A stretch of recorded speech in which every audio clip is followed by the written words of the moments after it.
Hello friends, welcome to NEP solutions. ಸ್ನೇಹಿತರೆ ನಮಸ್ಕಾರ. ಇವತ್ತಿನ ವಿಡಿಯೋದಲ್ಲಿ BSc ಥರ್ಡ್ ಸೆಮಿಸ್ಟರ್ನ ಕನ್ನಡ ಪ್ರಶ್ನೆ ಪತ್ರಿಕೆಯನ್ನು ಡಿಸ್ಕಸ್ ಮಾಡ್ತಾ ಇದ್ದೀವಿ. ಸೊ ಇದು ನಿಮಗೆ 60 ಅಂಕದ ಪ್ರಶ್ನೆ ಪತ್ರಿಕೆ ಆಗಿರುತ್ತೆ ಮತ್ತು 2 ಗಂಟೆಯ ಸಮಯ ಇರುತ್ತೆ. ಮೊದಲಿಗೆ 10 ಅಂಕದ ಪ್ರಶ್ನೆಗಳನ್ನ ನೋಡೋಣ. ಅದಾದ ನಂತರ 5 ಅಂಕದ ಪ್ರಶ್ನೆಗಳು, ಕೊನೆಗೆ 1 ಅಂಕದ ಪ್ರಶ್ನೆಗಳನ್ನ ನೋಡೋಣ. ಬನ್ನಿ ಯಾರು ವಿಡಿಯೋನ ಸ್ಟಾರ್ಟ್ ಮಾಡೋಣ. ಮೊದಲಿಗೆ 1ನೇ ಪ್ರಶ್ನೆ, ಸಕಲ ಜೀವಾತ್ಮರಿಗೆ ಲೇಸನು ಬಯಸುವುದೇ ಧರ್ಮ ವಚನಗಳನ್ನಾಧರಿಸಿ ವಿವರಿಸಿರಿ. ಸೊ ಸಕಲ ಜೀವಾತ್ಮರಿಗೆ ಲೇಸನು ಬಯಸುವುದೇ ಧರ್ಮ, ಈ ಒಂದು ವಚನಗಳ ಸಾರಾಂಶವನ್ನ ನೀವು 10 ಅಂಕಕ್ಕೆ ಒಂದು ದೀರ್ಘವಾದ ಉತ್ತರವನ್ನು ಬರಿಬೇಕು. 10 ಅಂಕಕ್ಕೆ ನೀವು ಮಿನಿಮಮ್ 2 ಪೇಜನ್ನಾದರೂ ಕೂಡ ಬರಿಬೇಕು. 2ರಿಂದ 2.5 ಪುಟವನ್ನ ನೀವು ಸಂಪೂರ್ಣವಾಗಿ ಬರಿಬೇಕು ಮತ್ತು ಅದು ಅರ್ಥಗರ್ಭಿತವಾಗಿರಬೇಕು, ಏನನ್ನಾದರೂ ಬರೆಯುವ ಹಾಗಿಲ್ಲ. ಇನ್ನು ಅಥವಾ ಪ್ರಶ್ನೆ, ಸಂಸಾರದ ನಿಸ್ಸಾರತೆಯನ್ನು ವಿದ್ಯೆಯ ಬೇಮುದುಕಿ ತತ್ವಪದ ಹೇಗೆ ನಿರೂಪಿಸುತ್ತದೆ? ನೀವು 1ನೇ ಪ್ರಶ್ನೆ ಆಯಿತು. ಇನ್ನು 2ನೇ ಪ್ರಶ್ನೆಯನ್ನು ನೋಡೋದಾದ್ರೆ, ಭದ್ರಾವತಿಪುರದ ಪ್ರಾಕೃತಿಕ ವರ್ಣನೆ ಹೇಗೆ ಮೂಡಿ ಬಂದಿದೆ ವಿವರಿಸಿರಿ. ಇಲ್ಲಿ ಭದ್ರಾವತಿಪುರ ಎಂಬ ಊರಿನ ಪರಿಸರದ ವರ್ಣನೆಯನ್ನು ನೀವು ಇಲ್ಲಿ ಮಾಡಬೇಕು. ಅಥವಾ ಹೊಸನಾಡು ಕಟ್ಟುವ ಹಂಬಲ ಕಟ್ಟುವೆವು ನಾವು ಕವಿತೆಯಲ್ಲಿ ಹೇಗೆ ಅಭಿವ್ಯಕ್ತಗೊಂಡಿದೆ ವಿವರಿಸಿರಿ. ಇಲ್ಲಿಯೂ ಕೂಡ ಕಟ್ಟುವೆವು ನಾವು ಒಂದು ಕವಿತೆಯ ಒಂದು ಪದ್ಯದ ಸಂಪೂರ್ಣ ಸಾರಾಂಶವನ್ನ ಬರಿಬೇಕು. 3ನೇ ಪ್ರಶ್ನೆ, ದೇವರು ಮತ್ತು ಧರ್ಮ ಶೋಷಣೆಯ ಸಾಧನಗಳಾಗಿವೆ ಚರ್ಚಿಸಿರಿ.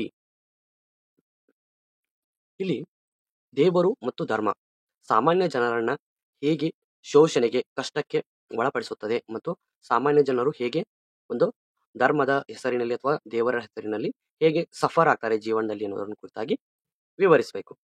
ಅಥವಾ ವಚನಕಾರರ ದೃಷ್ಟಿಯಲ್ಲಿ ಸ್ತ್ರೀ ಸಂವೇದನೆಯ ನೆಲೆಗಳನ್ನು ವಿವರಿಸಿರಿ. ಅಂದ್ರೆ ವಚನಕಾರರು ಸ್ತ್ರೀಯರ ಬಗ್ಗೆ ಅಥವಾ ಮಹಿಳೆಯರ ಬಗ್ಗೆ ಯಾವ ರೀತಿಯ ಭಾವನೆಗಳು, ಗೌರವಗಳನ್ನ ಹೊಂದಿದ್ದರು ಅನ್ನೋದ್ರ ಕುರಿತಾಗಿ ಈ ಒಂದು ಪ್ರಶ್ನೆಗೆ ಇಲ್ಲಿ ನೀವು ಉತ್ತರವಾಗಿ ವಿವರಿಸಬೇಕು. ಇನ್ನು 4ನೇ ಪ್ರಶ್ನೆಯನ್ನು ನೋಡೋದಾದ್ರೆ, ಲೌಕಿಕ ಜೀವನದ ಅನಿತ್ಯತೆಯನ್ನು ಮಿಲರೇಪ ಕವಿತೆ ಹೇಗೆ ಧ್ವನಿಸುತ್ತದೆ? ಸೊ ಯಾವಾಗ ಕೂಡ ನಿಮಗೆ ಕವಿತೆಯ ಬಗ್ಗೆ ಅಥವಾ ಪದ್ಯದ ಬಗ್ಗೆ ಕೇಳಿದ್ರೆ ನೀವು ಅಲ್ಲಿ ಸಂಪೂರ್ಣವಾದ ಒಂದು ಸಾರಾಂಶವನ್ನ ಬರಿಬೇಕು. ಇನ್ನು ಬಿ ಪ್ರಶ್ನೆ, ಶಿಕ್ಷಣ ಮತ್ತು ಅರಿವು ಶೋಷಿತ ಸಮುದಾಯಗಳಿಗೆ ಬೆಳಕಾಗಬಲ್ಲವು, ಸೂರ್ಯಚಂದ್ರರಿಲ್ಲದ ನಾಡಿನಲ್ಲಿ ಕತೆ ಹೇಗೆ ಧ್ವನಿಸುತ್ತದೆ ವಿವರಿಸಿರಿ. ಈ ಪ್ರಶ್ನೆಗೆ ಶಿಕ್ಷಣ ಮತ್ತು ಅರಿವೊಂದು ತಿಳುವಳಿಕೆ ಯಾವ ರೀತಿ ಬಡ ಜನರಿಗೆ ಅಥವಾ ಶೋಷಿತ ಅಂದ್ರೆ ಸಮಾಜದಲ್ಲಿ ಹಲವಾರು ಸಮಸ್ಯೆಗಳಿಗೆ ಒಳಪಡುವ ಜನರಿಗೆ ಶಿಕ್ಷಣ ಮತ್ತು ತಿಳುವಳಿಕೆ ಯಾವ ರೀತಿ ಅವರ ಜೀವನದಲ್ಲಿ ಒಂದು ಸುಧಾರಣೆಯನ್ನು ತರುತ್ತದೆ ಅನ್ನೋದ್ರ ಕುರಿತಾಗಿ ಇಲ್ಲಿ ನೀವು ಚರ್ಚಿಸಬೇಕು ಅಥವಾ ಉತ್ತರವನ್ನ ಬರಿಬೇಕು. ಇದಾದ ನಂತರ 5 ಅಂಕದ ಪ್ರಶ್ನೆಗಳು. ಇಲ್ಲಿ ಹೆಚ್ಚಾಗಿ ನಮಗೆ ಲೇಖಕರ ಅಥವಾ ಕವಿ ಪರಿಚಯವನ್ನು ಕೊಡ್ತಾರೆ ಅಥವಾ ಒಂದು ಟಿಪ್ಪಣಿಯನ್ನ ಬರೀಬೇಕು ಅವರು ಕೊಟ್ಟಂತಹ ವಿಷಯದ ಮೇಲೆ. ಇಲ್ಲಿ ಕೊಟ್ಟಿರುವಂತಹ ವಿಷಯಗಳನ್ನ ನೋಡೋದಾದ್ರೆ, ಬೆಲ್ಲದ ಕಟ್ಟೆಯ ಕಟ್ಟಿ, ಶಂಭಾ ಜೋಶಿ, ಹಿರಿಯ ಪೌರರಿಗೆ ಸೌಲಭ್ಯ, ಹಾಮಾ ನಾಯಕ್, ಈ ವಿಷಯಗಳ ಮೇಲೆ ನೀವು ಟಿಪ್ಪಣಿಯನ್ನ ಬರೀಬೇಕು. ಇನ್ನು 1 ಅಂಕದ ಪ್ರಶ್ನೆಗಳು. ಈ 1 ಅಂಕದ ಪ್ರಶ್ನೆಗಳಲ್ಲಿ ಹೆಚ್ಚಾಗಿ ನಿಮಗೆ ಲೇಖಕರ ಜನ್ಮಸ್ಥಳ, ತಂದೆ ತಾಯಿಯ ಹೆಸರು, ಅಂಕಿತ ನಾಮ, ಮತ್ತೆ ಯಾವ ಕೃತಿಗೆ ಪ್ರಶಸ್ತಿ ಲಭ್ಯವಾಗಿದೆ, ಯಾವ ಕೃತಿಗೆ ಯಾವ ಪ್ರಶಸ್ತಿ ಸಿಕ್ಕಿದೆ, ಅವರ ಪ್ರಥಮ ಕೃತಿ ಯಾವುದು ಮತ್ತು ಆತ್ಮಕಥನ ಯಾವುದು, ಹೀಗೆ ಹಲವಾರು ಪ್ರಶ್ನೆಗಳನ್ನ ಲೇಖಕರ ಮತ್ತು ಕವಿಗಳ ಪರಿಚಯದಿಂದ 1 ಅಂಕದ ಪ್ರಶ್ನೆಗಳಲ್ಲಿ ನಿಮಗೆ ಕೇಳ್ತಾರೆ.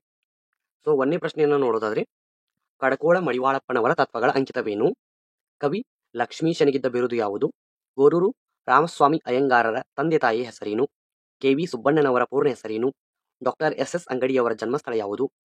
ಶಂಭಾ ಜೋಶಿಯವರ ಪ್ರಥಮ ಕೃತಿ ಯಾವುದು? ಸೂರ್ಯಚಂದ್ರರಿಲ್ಲದ ನಾಡಿನಲ್ಲಿ ಕಥೆಯನ್ನು ಯಾವ ಕಥಾ ಸಂಕಲನದಿಂದ ಆಯ್ದುಕೊಳ್ಳಲಾಗಿದೆ?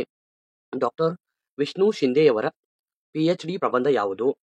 ಒಬ್ಬ ನಿಷ್ಠಾವಂತ ಅಧ್ಯಾಪಕ ಲೇಖನವನ್ನು ಯಾವ ಕೃತಿಯಿಂದ ಆಯ್ದುಕೊಳ್ಳಲಾಗಿದೆ?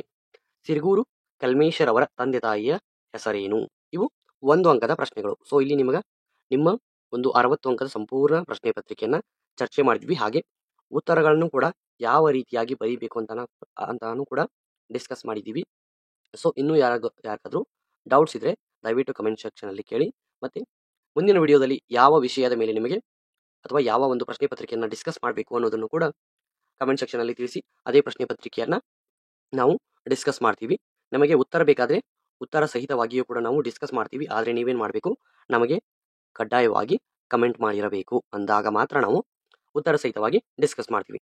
ಮತ್ತೆ ಮುಂದಿನ ವಿಡಿಯೋದಲ್ಲಿ ಸಿಗೋಣ. ಅಲ್ಲಿಯವರೆಗೂ all the best for your exams. Thank you for watching.